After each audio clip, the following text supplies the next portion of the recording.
ಗೌರ ಭಕ್ತವೃಂದ.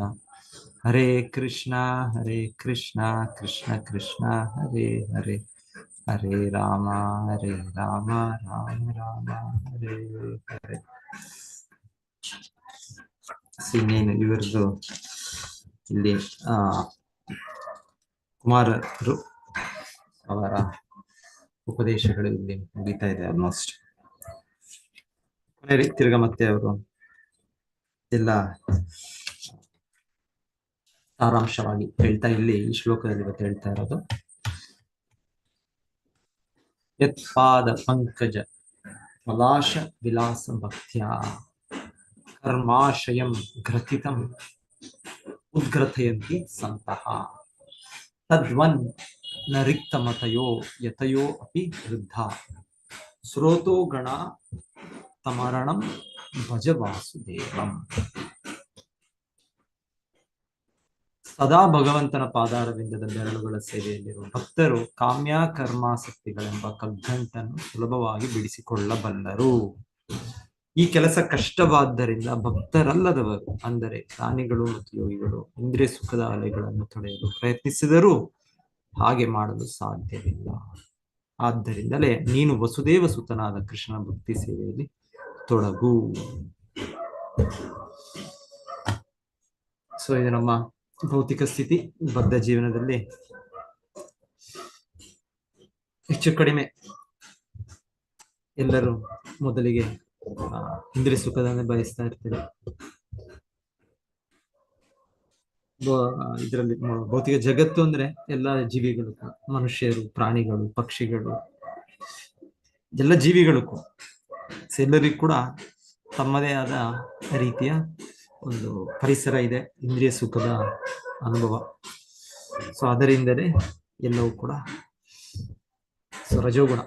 So ಭಗವಂತನು ಸೃಷ್ಟಿಸಿದ ಭೌತಿಕ ಜಗತ್ತು ನಾವು ಬಂದಿರೋದೇ ಆ ಕಾರಣಕ್ಕೆ, ನಮ್ಮ ಇಂದ್ರಿಯ ಸುಖವನ್ನು ಬೆಳೆಸ್ಕೊಳ್ಳಿಕ್ಕೆ, ಅನುಭವಿಸಲಿಕ್ಕೆ, ಭಗವಂತನ ಸ್ವತಂತ್ರವಾಗಿ ನಾವು ಆನಂದವಾಗಿ ಇರೋದಕ್ಕೆ, ಭಗವಂತನನ್ನು ಅನುಕರಣೆ ಮಾಡಲಿಕ್ಕೆ. ಸೊ ಹೀಗೆ ಭಗವಂತನ ಈ ತರ ಸೃಷ್ಟಿಸಿದ್ದಾನೆ ಭೌತಿಕ ಜಗತ್ತಿನಲ್ಲಿ. ಹಾಗೆ ನಾವು ಭಗವಂತನ ಸ್ವತಂತ್ರವಾಗಿ ನಾವಿರೋದು, ಭಗವಂತನ ಹಾಗೆ ನಾವು ಕೂಡ ಭೋಕ್ತನಾಗಿ ಇಲ್ಲಿ ಆನಂದಿಸುವುದು. ಸೊ ಇಂದ್ರಿಯ ಸುಖಗಳು ಹಾಗೂ ಹಾಗೆ ಭಗವಂತನು ಈ ಭೌತಿಕ ಇಂದ್ರಿಯಗಳನ್ನು ಕೊಟ್ಟಿದ್ದ. ಆದರೆ ಇಂದ್ರಿಯಗಳು ಅನ್ನೋದು ಇದೆ ಮೊದಲಿಗೆ, ಮೂಲತಃ ಪ್ರತಿಯೊಂದು ಜೀವಿಗೂ ಕೂಡ ಅದು ಇರೋದ್ರಿಂದ ನಾವು ನಮ್ಮ ಅಸ್ತಿತ್ವ ಇದೆ. ಆದ್ರೆ ಅದು ಆಧ್ಯಾತ್ಮಿಕ ಇಂದ್ರಿಯ. ಆದ್ರೆ ಈಗ ಭೌತಿಕ ಸನ್ನಿವೇಶದಲ್ಲಿ, ಭೌತಿಕ ಸ್ಥಿತಿಯಲ್ಲಿ, ಬದ್ಧ ಜೀವನದಲ್ಲಿ ಅದು ಮುಚ್ಚಿ ಹೋಗಿ ನಾವು ಪ್ರತಿಯೊಬ್ಬರು ಸೊ ಆನಂದಮಯೋ ಅಭ್ಯಾಸಾತ್ ಹೇಳ್ತಾರೆ. ಪ್ರತಿ ಜೀವಿಯ ಲಕ್ಷಣ ಒಂದು, ನಾವು ಪ್ರಜ್ಞಾಯುತ ಜೀವಿ. ಸೊ ನಮ್ಮ ಚಿಂತನೆ ಇದೆ, ನಮ್ಮದು ಭಾವನೆಗಳಿದೆ, ಇಚ್ಛೆಗಳಿದೆ. ಸೊ ಇಚ್ಛೆಗಳು ನಮ್ಮ ಒಂದು ಜೀವನದ ಲಕ್ಷಣ, ಪ್ರಜ್ಞೆಯ ಲಕ್ಷಣ. ಹಾಗೆ ಆನಂದವನ್ನು ಅಪೇಕ್ಷಿಸುವುದು, ಕಾತುರತೆ, ಅದು ಪ್ರತಿ ಜೀವಿಯ ಸಹಜ ಪ್ರವೃತ್ತಿ, ಸಹಜ ಲಕ್ಷಣ. ಇದು ಭಗವಂತನಲ್ಲೂ ಇದೆ, ನಾವು ಅವನ ಅಂಶವಾಗಿ ನಮಗೂ ಕೂಡ ಇದೆ. ಆದರೆ ಭೌತಿಕ ಜಗತ್ತಿನಲ್ಲಿ ಮೊದಲಿಗೆ ನಾವೆಲ್ಲರೂ ಇಂದ್ರಿಯ ಸುಖವನ್ನು ಅಪೇಕ್ಷೆ ಮಾಡಕ್ಕೆ ಅಪೇಕ್ಷೆ ಪಡ್ತೇವೆ, ಮತ್ತೆ ತುಂಬಾ ಪ್ರಯತ್ನ ಪಡ್ತೇವೆ. ಎಲ್ಲ ಜೀವಿಗಳು, ಎಲ್ಲ ಪ್ರಾಣಿಗಳೆಲ್ಲ ಅದರಲ್ಲೇ ತೊಡಗಿದೆ. ಮನುಷ್ಯ ಜನ್ಮದಲ್ಲಿ ಬಂದಾಗ ಕೂಡ ನಾವು ಅದನ್ನೇ ಮುಂದುವರಿಸ್ತೇವೆ, ಇಂದ್ರಿಯ ಸುಖವನ್ನೇ ನಾವು ಬಯಸ್ತೇವೆ.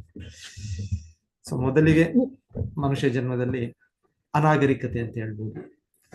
ನಾಗರಿಕತೆಯಲ್ಲಿ ಏನು ಧರ್ಮದ ಪಾಲನೆ ಇರೋದಿಲ್ಲ. ಆದರೆ ನಿಜವಾದ ಮನುಷ್ಯ ಜೀವನ ಎಲ್ಲಿ ಶುರು ಆಗುತ್ತೆ, ಎಲ್ಲಿ ಸ್ವಲ್ಪ ನಾಗರಿಕತೆ ಶುರು ಆಗುತ್ತೆ. ನಾಗರಿಕತೆ ಅಂದ್ರೆ ಧರ್ಮದ ಪಾಲನೆ ಶುರು ಆಗುತ್ತೆ. ಅದರಲ್ಲೂ ವಿಶೇಷವಾಗಿ ಹೇಳ್ತಾರೆ ವರ್ಣಾಶ್ರಮ ಧರ್ಮ, ವೈದಿಕ ಧರ್ಮ ಭಗವಂತರು ಕೊಟ್ಟಿರೋದು.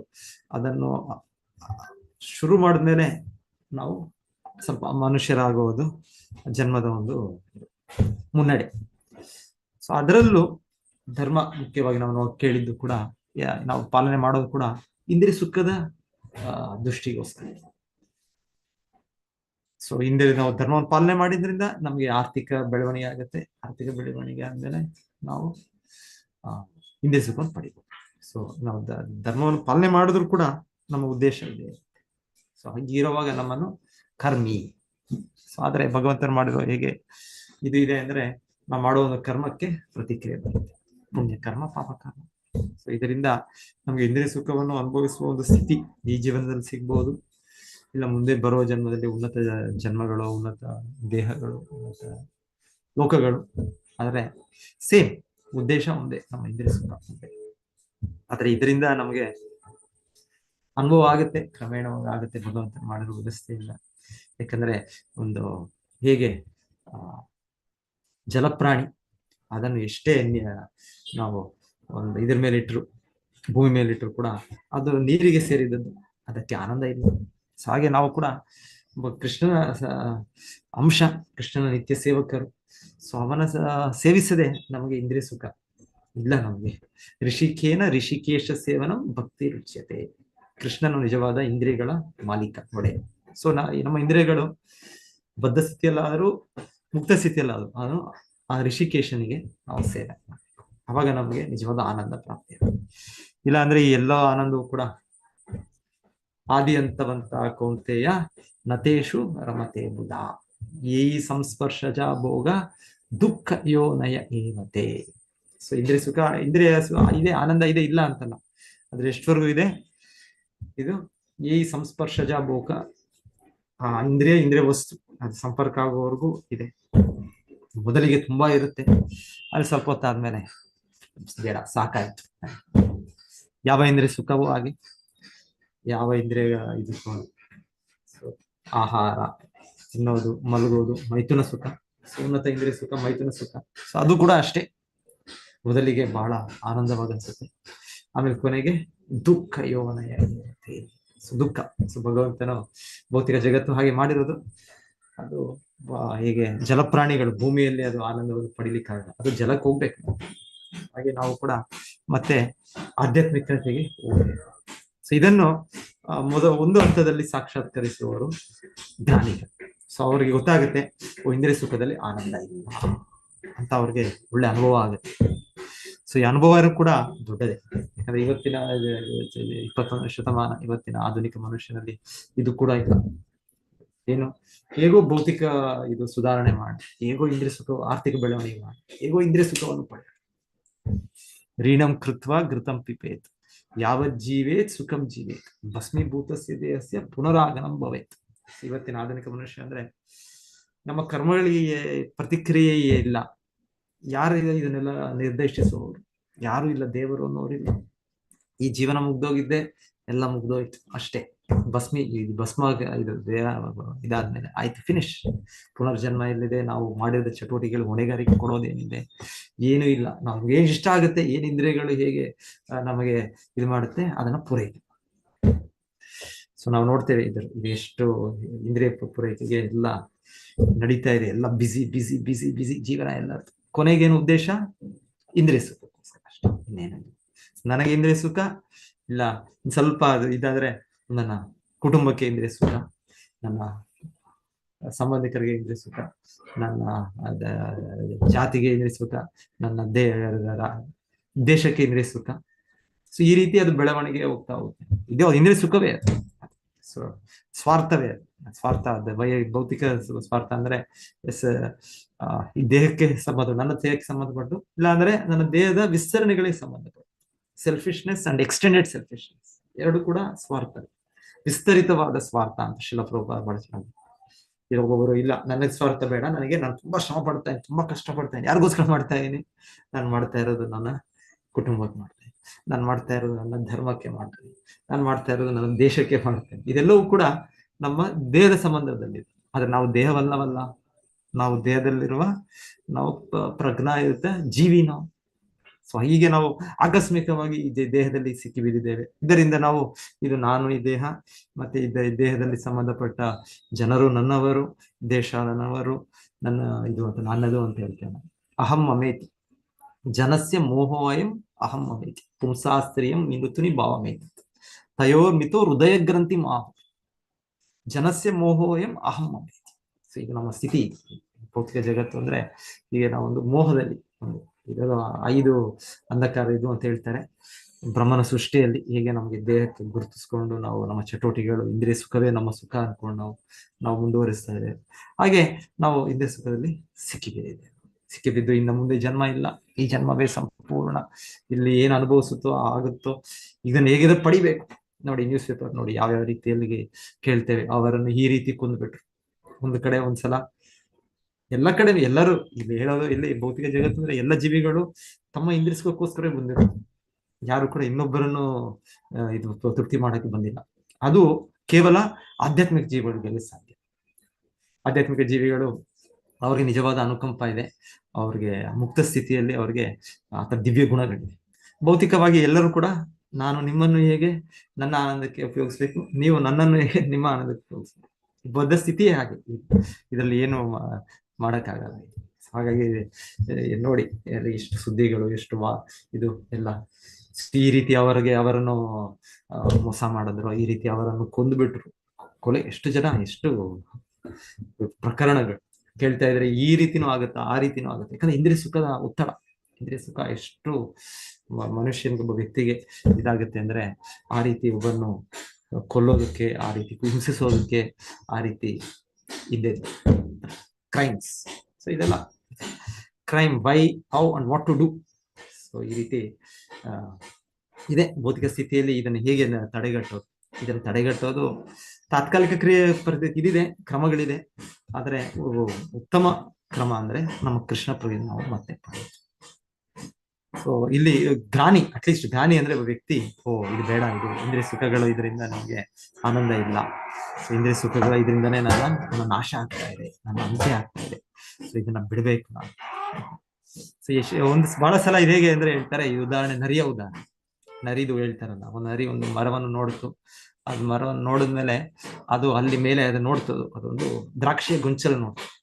ದ್ರಾಕ್ಷಿಯ ಗೊಂಚಲು ಅದು ಪ್ರಯತ್ನ ಪಡುತ್ತೆ, ಅದು ಸಿಕ್ಕಿದ್ರೆ ಆನಂದ, ಆದ್ರೆ ತುಂಬಾ ಮೇಲಿದೆ, ಈ ಸಲ ಸಿಗ್ಲಿಲ್ಲ. ಸೊ ಆ ರೀತಿ ಕರ್ಮಿಗಳಾಗಿ ಭೌತಿಕ ಜಗತ್ತಿನಲ್ಲಿ ನಾವು ಪ್ರಯತ್ನ ಪಡ್ಬೋದು ಇಂದ್ರಿಯ ಸುಖಕ್ಕೋಸ್ಕರ. ಒಂದೊಂದ್ಸಲ ಸಿಗ್ಬೋದು, ಬಹಳ ಸಲ ಸಿಗೋದಿಲ್ಲ. ಎಲ್ಲರೂ ಪ್ರಯತ್ನ ಪಡ್ತಾರೆ, ನನಗೆ ಫಸ್ಟ್ ರ್ಯಾಂಕ್ ಸಿಗ್ಬೇಕು, ನನಗೆ ಹುದ್ದೆ ಸಿಗ್ಬೇಕು, ನಾನು ಸಕ್ಸಸ್, ನಾನು ಇದಾಗ್ಬೇಕು. ಆದ್ರೆ ಭೌತಿಕ ಜಗತ್ತಿನಲ್ಲಿ ಎಲ್ಲರಿಗೂ ಆ ರೀತಿ ಆಗೋದಿಲ್ಲ, ಎಲ್ಲರಿಗೂ ಇಚ್ಛೆ ಪಟ್ಟಾಗ ಹಾಗೆ ಅದು ಪೂರೈಕೆ ಆಗೋದಿಲ್ಲ. ಅವಾಗ ಏನ್ ಮಾಡೋದು, ಈ ನರಿಯ ಉದಾಹರಣೆ ಅದು ಕೊಡೋದು. ಹಾಗೆ ಇದು ಅದು ಗೊಂಚಲು ಬೇಡ ನನಗೆ, ಯಾಕಂದ್ರೆ ಆ ಗೊಂಚಲು, ಅದು ದ್ರಾಕ್ಷಿ ಗೊಂಚಲು, ಅದು ಹುಳಿ ಇದೆ, ಅದು ಆಕ್ಚುಲಿ ದ್ರಾಕ್ಷಿ ಸಿಹಿ ಇದೆ, ಆದ್ರೆ ಅಲ್ಲಿ ಆ ಅನುಭವದಿಂದ ನರಿ ಆತರ ಹೇಳುತ್ತೆ. ಸೊ ಎನಿವೆ, ಇಂದ್ರಿಯ ಸುಖ ಆ ರೀತಿನೂ ಅದು ಹುಳಿನೇ.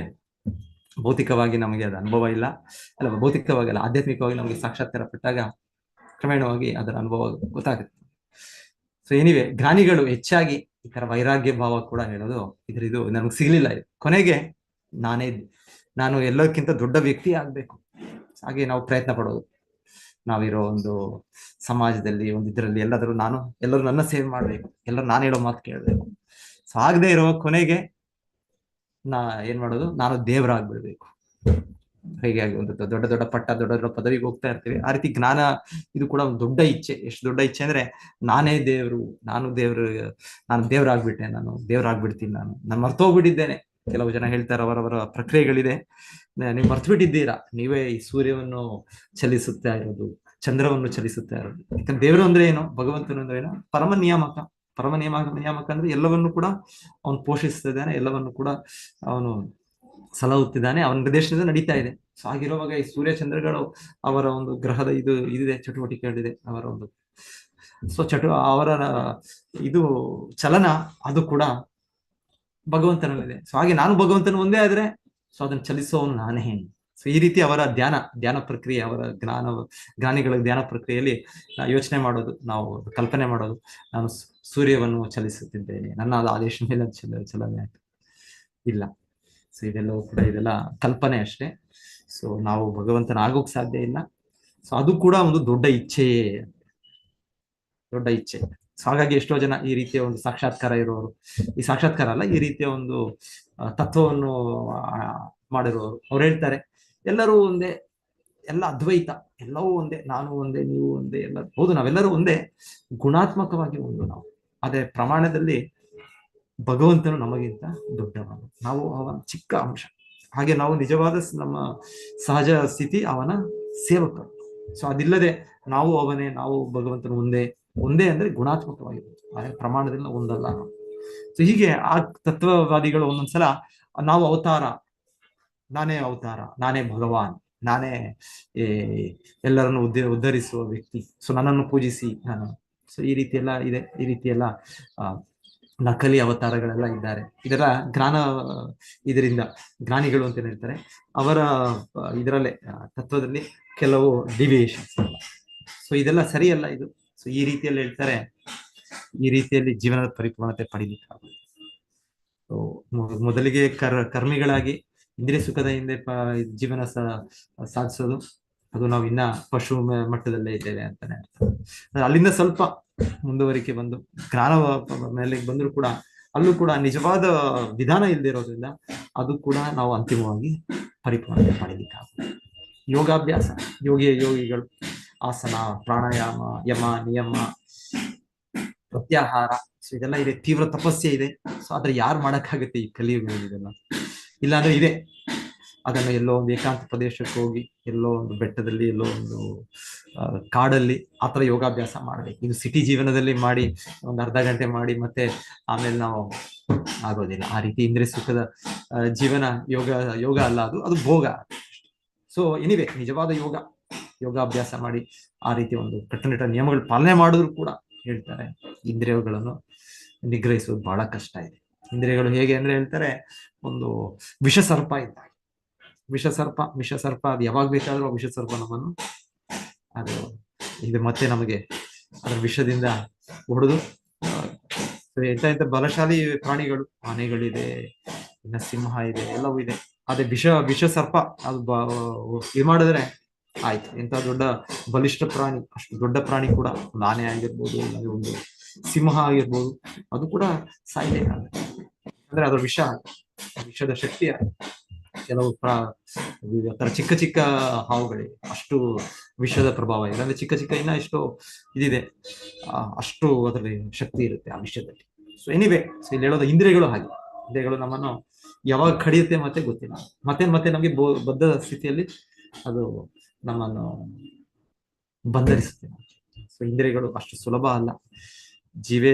ಜೋಡೇಂದ್ರಿಯ ತಾಹೇ ಕಾಲ್ ಜೀವೆ ಪೇಲೆ ವಿಷಯ ಸಾಗುವೆ ಹೇಳ್ತಾರೆ. ಇಂದ್ರಿಯಗಳು ಹಾಗೆ, ಇಂದ್ರಿಯಗಳು ವಿಷಸರ್ಪಕ್ಕೆ ಹೋಲಿಕೆ ಮಾಡ್ತಾರೆ. ಇದನ್ನು ಅಷ್ಟು ಸುಲಭ ಅಲ್ಲ. ಆದ್ರೆ ಹೇಳ್ತಾರೆ, ನಾವು ನಿಜವಾದ ಪ್ರಕ್ರಿಯೆಯನ್ನು ಸ್ವೀಕರಿಸಿದರೆ, ನಿಜವಾದ ಪ್ರಕ್ರಿಯೆ ಆಚಾರ್ಯರು ಶಾಸ್ತ್ರ ಹೇಳೋದು, ಪೂರ್ವಾಚಾರ್ಯರು ಕೊಟ್ಟ ವಿಧಾನವನ್ನು ಪಾಲನೆ ಮಾಡಿದ್ರೆ ಇಂದ್ರಿಯಗಳನ್ನು ಬಹಳ ಸುಲಭವಾಗಿ ಹೇಗೆ ಅಂದ್ರೆ, ಇವಾಗ ಪರ್ಟಿಕ್ಯುಲರ್ ಹೇಳ್ತಾರೆ, ಆ ವಿಷಸರ್ಪದ ಹಲ್ಲನ್ನು ಅದನ್ನು ತೆಗೆದುಬಿಟ್ಟ ಮೇಲೆ ಆ ವಿಷಸರ್ಪಕ್ಕೆ ಏನು ಶಕ್ತಿ? ಯಾವಾಗ ಶಕ್ತಿ ಇದೆ ಅಂದ್ರೆ ಅದಕ್ಕೆ ಹಲ್ಲಿಂದ ಆ ವಿಷವನ್ನು ಅದು ಇದು ಮಾಡ್ಬೋದು. ಆದ್ರೆ ಅಲ್ಲಲ್ಲಿರೋ ಆ ವಿಷವನ್ನು ತೆಗೆದುಬಿಟ್ಟು ಆ ವಿಷ ಹಲ್ಲನ್ನೇ ತೆಗೆದುಬಿಟ್ರೆ ಮತ್ತೆ ಆ ಸರ್ಪ ಅದು ಮಕ್ಕಳ ಇದು ಅಷ್ಟೇ. ಅದೊಂದು ಏನು ಮಾಡಕ್ಕಾಗಲ್ಲ. ಅದಕ್ಕಷ್ಟು ಶಕ್ತಿ ಇಲ್ಲ, ಅದಕ್ಕೆ ಇರುವ ಇದು ಇಲ್ಲ. ಅದಕ್ಕೆ ಹಾಗೆ ಹೇಳ್ತಾರೆ, ಇಂದ್ರಿಯಗಳು ಬಹಳ ಕಷ್ಟ. ಆದರೆ ಅದನ್ನು ಯೋಗಿನೋ ರಮಂತೆ ಅನಂತೆ ಸದ್ಯಾನಂದ ಚಿತಾತ್ಮ ಇತಿ ರಾಮ ಪದೇ ನಾಸು ಪರಂ ಬ್ರಹ್ಮ ಅಭಿಧೀಯತೆ. ಆಕ್ಚುಲಿ ಭಗವಂತನ ಒಂದು ಹೆಸರು ರಾಮ. ಯಾಕೆ ಅಂದ್ರೆ ಹೇಳ್ತಾರೆ, ಭಗವಂತನ ಹೆಸರು ರಾಮ ಅಂತ ಭಗವಂತನ ಒಂದು ಹೆಸರಿದೆ. ಶ್ರೀರಾಮ, ರಾಮಚಂದ್ರ, ಬಲರಾಮ. ಸೊ ರಾಮ ಅಂದ್ರೆ ಅವನು ಯೋಗಿಗಳು ಅವನಲ್ಲಿ ಅನಂತ ಆನಂದವನ್ನು ಅನುಭವಿಸ್ತಾರೆ ಅವನ ಸೇವೆಯಲ್ಲಿ. ಯೋಗಿನೋ ರಮಂತೆ ಅನಂತೆ. ಎನಿವೆ, ಸೊ ಹೀಗೆ ರಾಮ ಅನ್ನಕ್ಕೆ ಬೇರೆ ಅರ್ಥಗಳಿವೆ. ಒಂದು ಅರ್ಥ ಹಾಗೆ ಭಗವಂತನ ಒಂದು ಹೆಸರು. ಸೊ ಭಗವಂತನನ್ನು ಸೇವೆ ಮಾಡೋದ್ರಿಂದ ಹೇಳ್ತಾರೆ, ಆಗುವ ಆಧ್ಯಾತ್ಮಿಕ ಸುಖದಲ್ಲಿ ಆಗ ಭೌತಿಕ ಸುಖವನ್ನು ಬಿಡಕ್ಕಾಗುತ್ತೆ. ಇಲ್ಲಿ ಬಹಳ ಚೆನ್ನಾಗಿ ಉದಾಹರಣೆ ಈ ಭಾವಾರ್ಥದಲ್ಲಿ ಪ್ರಭುಪಾದರು ಕೊಟ್ಟದ್ದು, ಇದರಲ್ಲಿ ನದಿಯಲ್ಲಿರುವ ಅಲೆಗಳು. ಸೊ ನದಿಯಲ್ಲಿ ಅಲೆಗಳಿದೆ, ಬರ್ತಾನೆ ಇರುತ್ತೆ.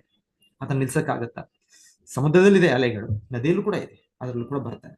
ಅದು ನದಿಯಲ್ಲಿ ಮಳೆಗಾಲದಲ್ಲಿ ಪ್ರವಾಹ ಸಮಯದಲ್ಲಿ ಬಹಳ ಅಲೆ ಇರುತ್ತೆ, ನಿಲ್ಸಕ್ಕಾಗೋದಿಲ್ಲ.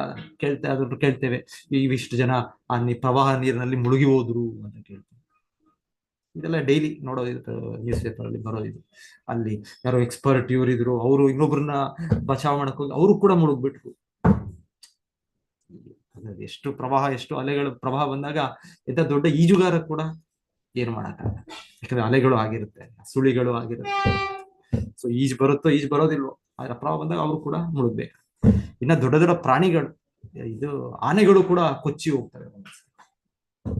ಹೀಗಿರುತ್ತೆ ಅಲೆಗಳ ಪ್ರಭಾವ ಇದರ ನದಿಯಲ್ಲೂ ಕೂಡ.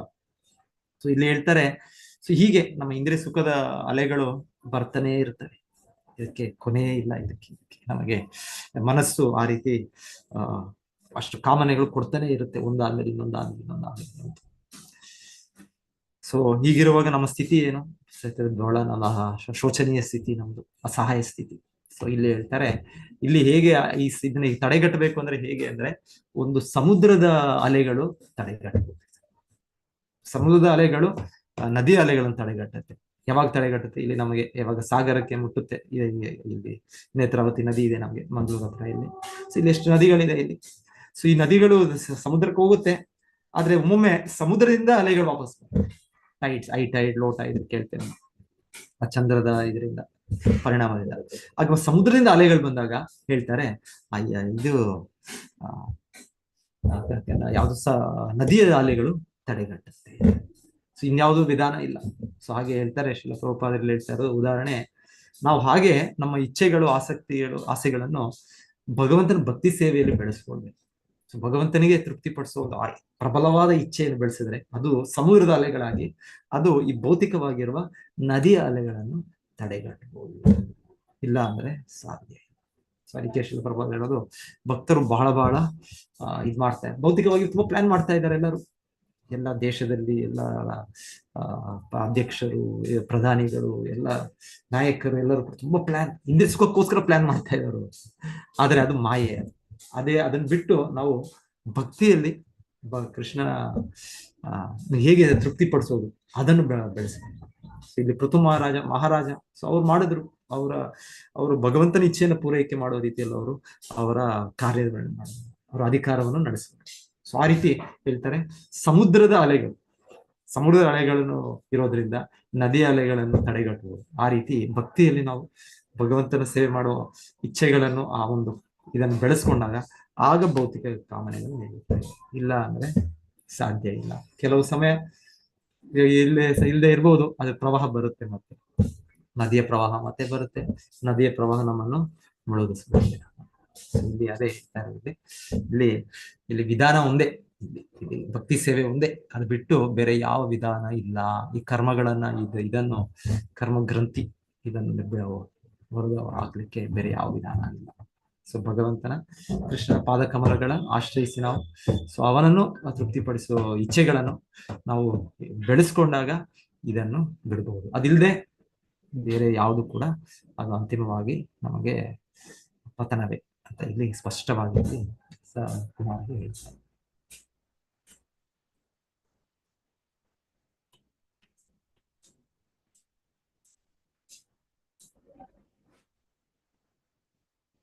ಕಾಮ್ಯ ಕರ್ಮಗಳ ಆಸೆಗಳ ಬೇರುಗಳು ಬಲವಾಗಿ ತಳವೂರಿವೆ. ಭಕ್ತಿ ಸೇವೆಯಿಂದ ಆಶಾ ವೃಕ್ಷಗಳನ್ನು ಸಂಪೂರ್ಣವಾಗಿ ಬುಡಮೇಲು ಮಾಡಬಹುದು.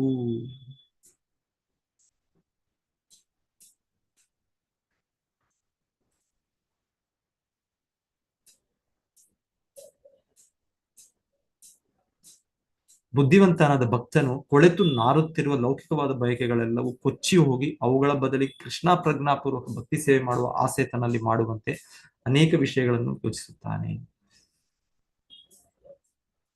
ಇನ್ನ ಕೊನೆಯಲ್ಲಿ ಶ್ರೀಲ ಪ್ರಭುಪಾದರು ಯಮುನಾಚಾರ್ಯರದು ಹೇಳ್ತಾ ಇದ್ದಾರೆ. ಯಮುನಾಚಾರ್ಯರು ದೊಡ್ಡ ಭಕ್ತರು. ಮೊದಲಿಗೆ ಅವರು ಮೊದಲ ಜೀವನದ ಆರಂಭದಲ್ಲಿ ಅವರು ರಾಜರಾಗಿರ್ತಾರೆ. ರಾಜರಂದ್ರೆ ಅಷ್ಟು ಇಂದ್ರಿಯ ಸುಖವನ್ನು ಅನುಭವಿಸಬಹುದು, ಅಷ್ಟು ಮಹಾರಾಣಿಯರಿರ್ತಾರೆ, ಅಷ್ಟು ಸೇವಕರು ಇರ್ತಾರೆ, ಅಷ್ಟು ಪ್ರಜೆಗಳು ಎಲ್ಲ ಅವರನ್ನ ಗೌರವಿಸ್ತಾ ಇರ್ತಾರೆ. ಹಾಗೆ ಇಂದ್ರಿಯ ಸುಖಕ್ಕೆ ಅವ್ರಿಗೆ ರಾಜನಿಗೆ ಏನ್ ಕಡಿಮೆ ಇಲ್ಲ, ಎಲ್ಲವೂ ಕೂಡ ಇರುತ್ತೆ. ಸೊ ಹೇಳ್ತಾರೆ, ಆದ್ರೆ ಅವರು ಅದನ್ನೆಲ್ಲ ಬಿಟ್ಟು ಅವರು ಭಗವಂತನ ಭಕ್ತಿ ಸೇವೆ ಶುರು ಮಾಡಿದ್ಮೇಲೆ ಅವ್ರು ಹೇಳೋ ಮಾತಿದು, ಯದವದಿ ಮಮ ಚೇತ ಕೃಷ್ಣ ಪದಾರವಿಂದಯೋ ತದವದಿ ಬತ ನಾರಿ ಸಂಗಮೇ ಸ್ಮರ್ಯಮಾನೆ ಭವತಿ ಮುಖ ವಿಕಾರ ಶುಷ್ಟು ನಿಷ್ಠೀವನಂಚ. ಸೊ ಹೇಳ್ತಾರೆ ಅವರು, ಯಾವಾಗ ನಾನು ಕೃಷ್ಣ ಭಕ್ತಿ ಸೇವೆಯಲ್ಲಿ ಬಂದೆ, ಭಕ್ತಿ ಸೇವೆಯಲ್ಲಿ ನಾನು ಹೊಸ ಆನಂದವನ್ನು ಸವಿತಾ ಇದ್ದೇನೆ. ಹೊಸ ಹೊಸ ಇಚ್ಛೆಗಳು ಭಗವಂತನ ಸೇವೆ ಮಾಡೋದು ನನಗೆ ಮೂಡುತ್ತಾ ಇದೆ. ಸೊ ಇದರಿಂದ ನನಗೆ ಭೌತಿಕವಾಗಿ ಇಂದ್ರಿಯ ಸುಖಗಳು, ಇಂದ್ರಿಯ ಕಾಮನೆ, ಅದರಲ್ಲೂ ವಿಶೇಷವಾದ ಇಂದ್ರಿಯ ಸುಖ ಅಂದ್ರೆ ನಾರಿ ಸಂಗಮ. ಸೊ ಭವತಿ ಮುಖ ವಿಕಾರ ಅವ್ರು ಹೇಳ್ತಾರೆ, ನನಗೆ ಆ ರೀತಿ ಮೈಥುನ ಸುಖವನ್ನು ಅದು ನನಗೆ ನೆನಪು ಬಂದರೂ ಕೂಡ ನಾನು ಅದಕ್ಕೆ ಭವತಿ ಮುಖ ವಿಕಾರ, ನನ್ನ ಮುಖ ಒಂದು ವಿಕಾರವಾಗುತ್ತೆ, ನನಗೆ ಒಂದು ಅಸಹ್ಯ ಇದು ಆಗಿ ಅನ್ಸಿ ಅದು ನಾನು ಹುಗಿತೇನೆ ಅದ್ರ ಮೇಲೆ ಅಂತ ಹೇಳ್ತಾರೆ. ಇದು ಆಕ್ಚುಲಿ ಶುದ್ಧ ಭಕ್ತರ ಆಚಾರ್ಯರ ಇದು ಅನುಭವ. ಇದು ಆಧ್ಯಾತ್ಮಿಕ ನೆಲೆಯಲ್ಲಿ ಇಂದ್ರಿಯ ಸುಖ ಅಂದರೆ ಅವ್ರಿಗೆ ಸ್ವಲ್ಪ ಕೂಡ ಅವ್ರಿಗೆ ಇಲ್ಲ. ಏನ್ ಹೇಳ್ತಾರೆ ಅದನ್ನ, ಇದು ಸ್ವರ್ಗ ಸುಖ, ಸ್ವರ್ಗ ಸುಖವನ್ನು ಕೂಡ ಅವರು ಆಕಾಶ ಪುಷ್ಪ ಇದೆ ಅಂತ ಭಾವಿಸ್ತಾರೆ. ಆಕಾಶ ಪುಷ್ಪ ಅಂದ್ರೆ ಆಕಾಶದಲ್ಲಿ ಪುಷ್ಪ ಇಲ್ಲ, ಆಕಾಶದಲ್ಲಿ ಹೂವಿಲ್ಲ. ಹೂ ಬೆಳಿಬೇಕಂದ್ರೆ ಅದು ಮರದಲ್ಲೋ ಗಿಡದಲ್ಲೋ ಬೆಳಿಬೇಕು. ಆದ್ರೆ ಆಕಾಶದಲ್ಲಿ ಹೂವಿದೆ ಅಂದ್ರೆ ಏನ್ ಹೇಳ್ತಾರೆ, ಇವನೊಬ್ಬ ಉಚ್ಚ ಹೂವು ಅಲ್ಲಿ ಎಲ್ಲಿ ಆಕಾಶದಲ್ಲಿ ಹೂ. ಸೊ ಹಾಗೆ ಹೇಳ್ತಾರೆ. ಆಕ್ಚುಲಿ ಇಂದ್ರಿಯ ಸುಖ ಹಾಗೆ, ಇಂದ್ರಿಯ ಸುಖ, ಇಂದ್ರಿಯ ವಸ್ತು ಅದರ ಸುಖ ಇಲ್ಲ ಅದರಲ್ಲಿ.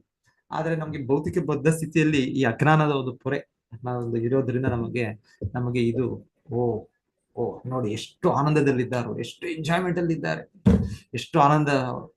ಭೌತಿಕ ಇದು ಆಗಿಲ್ಲ, ಆಕ್ಚುಲಿ ಇದರಲ್ಲಿ ಆನಂದ ಇಲ್ಲ. ಆದ್ರೆ ಸ್ವಲ್ಪ ನಮಗೆ ಭಗವಂತನ ಕೃಪೆ ಬೇಕು, ಭಗವಂತನ ಇದರಿಂದ ದಿವ್ಯ ಜ್ಞಾನ ಬೇಕು. ಅವಾಗ ಬಂದಾಗ ಇಂದ್ರಿಯ ಸುಖದ ಮಟ್ಟವನ್ನು ನೋಡ್ಬೋದು, ಮತ್ತೆ ಈ ಒಂದು ನದಿಯ ಪ್ರವಾಹದ ಅಲೆಗಳನ್ನು ತಡಿಬೇಕು. ಭಗವಂತನ ಭಕ್ತಿ ಸೇವೆಯಲ್ಲಿ ನಮಗೆ ಆ ರೀತಿಯ ಸಮುದ್ರದ ಅಲೆಗಳು ನಮ್ಮಲ್ಲಿ ಉದ್ಭವವಾದಾಗ, ವಿಕಸಿತವಾದಾಗ ಇಂದ್ರಿಯ ಸುಖದ ಇದನ್ನು ನಾವು ಅದು ತುಂಬಾ ಸುಲಭವಾಗಿ ಬಿಡ್ಬಹುದು. ಸೊ ಈ ಶ್ಲೋಕ ಹೇಳ್ತಾ ಇದ್ದಾರೆ, ಇದೊಂದೇ ವಿಧಾನ, ಬೇರೆ ವಿಧಾನಗಳು ಯಾವುದು ಆಗೋದಿಲ್ಲ.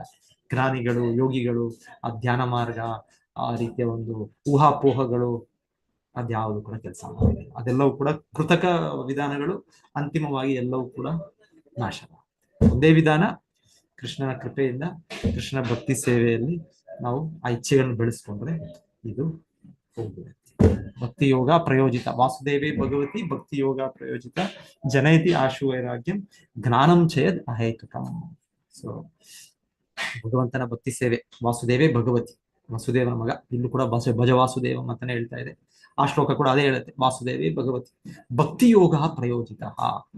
ಭಕ್ತಿ ಯೋಗ, ಕೃಷ್ಣನ ಭಕ್ತಿ ಸೇವೆಯಲ್ಲಿ ನಾವು ತಲೀನರಾದ್ರೆ ಜನಯತಿ ಆಶು ವೈರಾಗ್ಯಂ, ಸ್ವತಃ ಬಹಳ ಶೀಘ್ರದಲ್ಲೇ ವೈರಾಗ್ಯ, ನಿಜವಾದ ವಿರಕ್ತಿ, ಎಲ್ಲ ಭೌತಿಕ ಇಂದ್ರಿಯ ಕಾಮನೆಗಳಿಂದ ವೈರಾಗ್ಯ ಬರುತ್ತೆ. ಜ್ಞಾನಂ ಚೇದ್ ಅಹೇತುಕ, ಮತ್ತೆ ನಿಜವಾದ ಜ್ಞಾನ ಬರುತ್ತೆ. ನಿಜವಾದ ಜ್ಞಾನ ಅಂದ್ರೆ ನಾನು ಭಗವಂತನ ನಿತ್ಯ ಸೇವಕ, ನಾನು ಚಿಕ್ಕ ಚೇತನಾತ್ಮ, ನಾನು ಭಗವಂತನಲ್ಲ, ನಾನು ಗುಣಾತ್ಮಕವಾಗಿ ಭಗವಂತನ ಮುಂದೆ, ಆದ್ರೆ ಪ್ರಮಾಣದಲ್ಲಿ ನಾನು ಅವನ ನಿತ್ಯ ದಾಸನು. ಸೊ ನಿಜವಾದ ಜ್ಞಾನ. ಓಕೆ, ಹರೇ ಕೃಷ್ಣ. ಸೊ ಯಾರಾದ್ರೂ ಏನಾದ್ರು ಹೇಳ್ತೀರಾ? ಏನಾದ್ರು ಪ್ರಣಾಮಗಳು, ಧನ್ಯವಾದಗಳು ಪ್ರಭುಜಿ. ಹರೇ ಕೃಷ್ಣ ಮಾತಾಜಿ, ಹರೇ ಕೃಷ್ಣ. ಕೇಳಿ ಮಾತಾಜಿ, ಏನು ಕೇಳ್ತೀವಿ? ಹರೇ ಕೃಷ್ಣ ಪ್ರಭುಜಿ. ಹರೇ ಕೃಷ್ಣ ಪ್ರಭುಜಿ. ಇದು ವಾಸುದೇವ ಭಗವತಿ ಭಕ್ತಿ ಯೋಗ ಪ್ರಯೋಜಿತ ಅಂತ ಹೇಳ್ತಿರಲ್ಲ ಇವಾಗ, ಅದು ಒಂದು ಅದು ನಾವು ವಸುದೇವನ ಭಕ್ತಿ ಮಾಡಿದರೆ ಶೀಘ್ರವೇ ವೈರಾಗ್ಯ ಮತ್ತು ಆತ್ಮಜ್ಞಾನ ಉಂಟಾಗ್ತದಂತ ಬಂತು. ಬಟ್ ಆತ್ಮಜ್ಞಾನ ಸಿಗುದು ನಮಗೆ ಗುರು ಶಾಸ್ತ್ರ ಸಾಧುಗಳಿಂದ ತಾನೇ ಜ್ಞಾನ ಸಿಗುದು. ಹರೇ ಕೃಷ್ಣ ಪ್ರಭುಜಿ. ಸೊ ಅವರು ನಮ್ಗೆ ಮಾರ್ಗದರ್ಶನ ಕೊಟ್ಟಿದಾರಲ್ಲ, ಈ ರೀತಿ ಭಕ್ತಿ ಕಾರ್ಯಗಳು ಮಾಡಿ, ಈ ರೀತಿ ಭಗವಂತ ನಾಮ ಜಪ ಮಾಡಿ, ಈ ರೀತಿ ಸಂಕೀರ್ತನೆ ಮಾಡಿ, ಶ್ರವಣ ಕೀರ್ತನ ನವವಿಧ ಭಕ್ತಿ, ಸೊ ಈ ರೀತಿ ಪಾಲಿಸಿ ಅಂತ. ಸೊ ಅದನ್ನ ಮಾಡುವಾಗ ನಮ್ಗೆ ವೈರಾಗ್ಯ ಬರುತ್ತೆ, ಈ ಅನುಷ್ಠಾನದಿಂದ ಬರುತ್ತೆ. ಸೊ ಭಕ್ತಿ ಚಟುವಟಿಕೆಗಳು ಅದು ಎಲ್ಲವೂ ಮಾಡ್ಬೇಕು ಅಂತೇನಿಲ್ಲ. ಸೊ ಶಾಸ್ತ್ರದಲ್ಲಿ ಹೇಳಿರೋದು ಎಷ್ಟಾಗುತ್ತೆ ಅಷ್ಟು ನಾವು, ಆದ್ರೆ 9 ಮಾಡ್ಬೇಕು, ಇಲ್ಲಾಂದ್ರೆ 8, 7, 6, 5, 4, 3, ಇಲ್ಲಾಂದ್ರೆ 1 ಹೇಳ್ತಾರೆ. ಅದರಲ್ಲೂ ಕೂಡ ಶ್ರವಣ ಹೇಳ್ತಾರೆ, ಶ್ರವಣ. ಸೊ ಏನು ಇಲ್ಲ, ಭಗವಂತ ನಾಮವನ್ನೇ ನಾವು ಹೇಳೋದು ಕೇಳೋದು. ಹರೇ ಕೃಷ್ಣ ಕೃಷ್ಣ ಕೃಷ್ಣ ಹರೇ ಹರೇ, ಹರೇ ರಾಮ ರಾಮ ರಾಮ ಹರೇ ಹರೇ. ಸೊ ಭಗವಂತನ ನಾಮ, ಸೊ ಇದರಲ್ಲಿ ಭಗವಂತನ ನಾಮ, ಭಗವಂತನ ಅಭಿನ್ನ. ಹಾಗಾಗಿ ಎಲ್ಲ ಶಕ್ತಿ ಅವನ ನಾಮದಲ್ಲೇ ಇದೆ. ಸೊ ಈ ರೀತಿ ಭಕ್ತಿ ಸೇವೆ ನಾವು ಶಾಸ್ತ್ರದ ನಿರ್ದೇಶನವಾಗಿ ಮಾಡೋದ್ರಿಂದ ಆಗ ನಮಗೆ okay, thank you. Hare Krishna. ಧನ್ಯವಾದಗಳು ಪ್ರಭು. ಹರೇ ಕೃಷ್ಣ, ಹರೇ ಕೃಷ್ಣ. ಹರೇ ಕೃಷ್ಣ ಎಲ್ಲರಿಗೂ. ವಾಂಛಾ ಕಲ್ಪತರುಭ್ಯಶ್ಚ ಕೃಪಾ ಸಿಂಧುಭ್ಯೇವ ಚ ಪತಿತನಾಂ ಪಾವನೇಭ್ಯೋ ವೈಷ್ಣವೇಭ್ಯೋ ನಮೋ ನಮಃ. ग्रंथराज श्रीमद् भागवतम की जय, श्रील जय प्रभुपाद की जय। जय. ಧನ್ಯವಾದಗಳು ಪ್ರಭು. ಧನ್ಯವಾದಗಳು हरे ಪ್ರಭುಜಿ. कृष्ण माताजी, हरे ಧನ್ಯವಾದಗಳು ಪ್ರಭು. Thank you Hare so much. Krishna Hare माताजी। Krishna. ಧನ್ಯವಾದಗಳು ಪ್ರಭುಜಿ. ಹರೇ ಕೃಷ್ಣ.